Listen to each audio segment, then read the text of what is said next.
Hello, everyone. This is Henry Nishiwaki, and today I'll be presenting cognitive rehabilitation in Division One college golfers, a rationale for studying back injuries.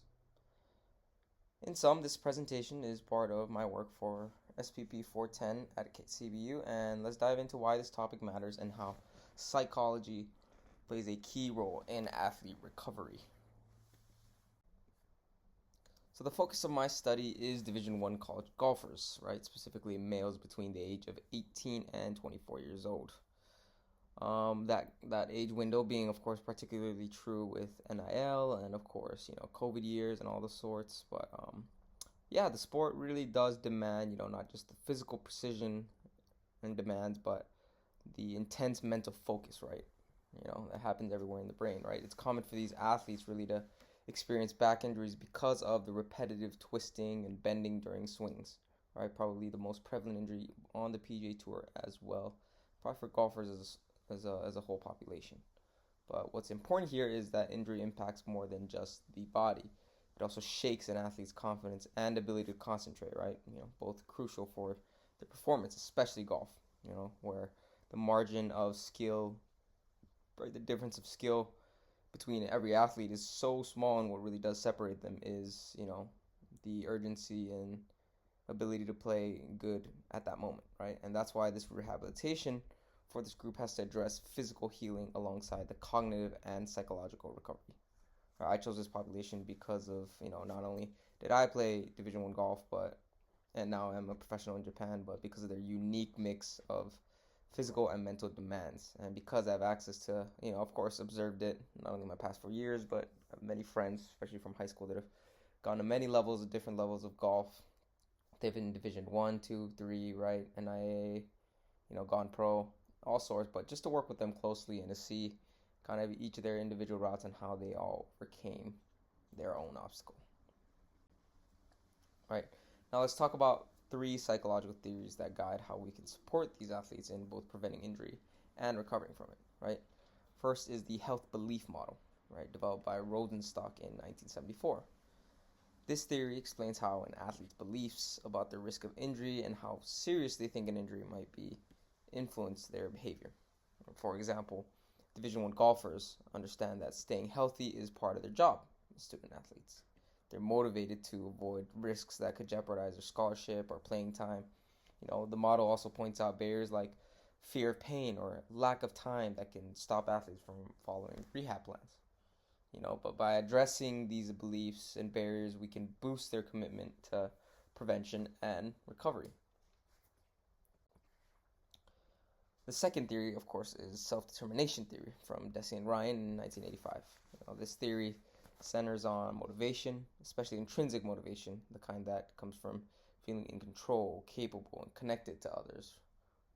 For injured golfers especially, motivation to stick with rehab is strongest when they feel they have, a say and some initiative in their recovery plan, can see the progress from the work they've put in and feel supported by the coaches, their teammates, their families that understand that, it's not that they wanted to be in this position, it's just what life had in store with them, right? And what God had in store for them to overcome. So, as consultants, we can foster this by involving athletes in goal setting, right? Giving positive feedback and building strong social support networks.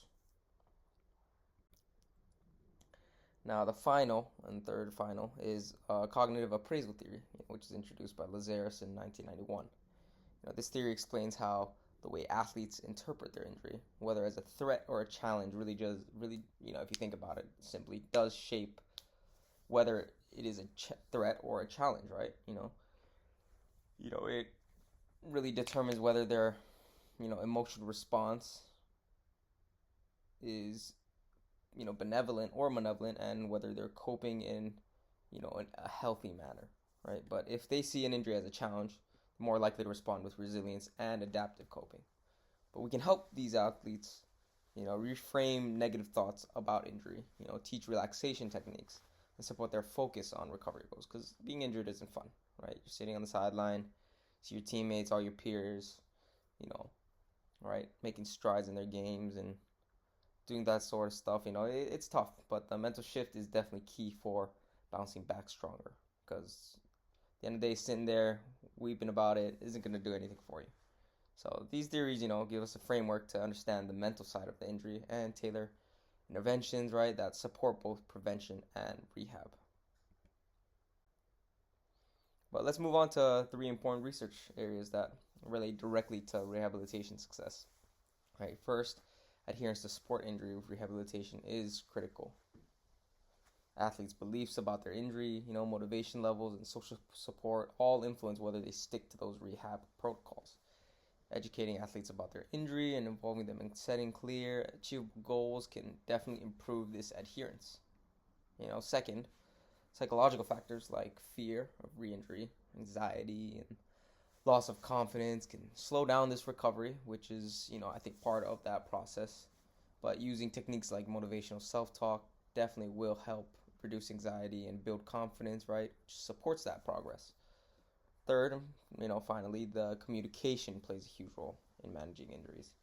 Effective dialogue among coaches, medical staff, family, and teammates creates a supportive rehab environment, right? This network of communication helps the athlete feel understood and motivated through recovery and eventually make it out of the other end of the tunnel better and stronger, right? And I can definitely say I experienced that personally, right? I went through a couple of injury, wrist injury, back twitches, right? It's just part of the game, especially of how, I think just physically demanding it can get for someone of my stature playing in the United States, right? It's such a long ball game, and it's all about power more than precision now, and the equipment, right? And just how the game has kind of evolved. So definitely one of the reasons why I've come back to Japan, where my family now has come back to reside and live.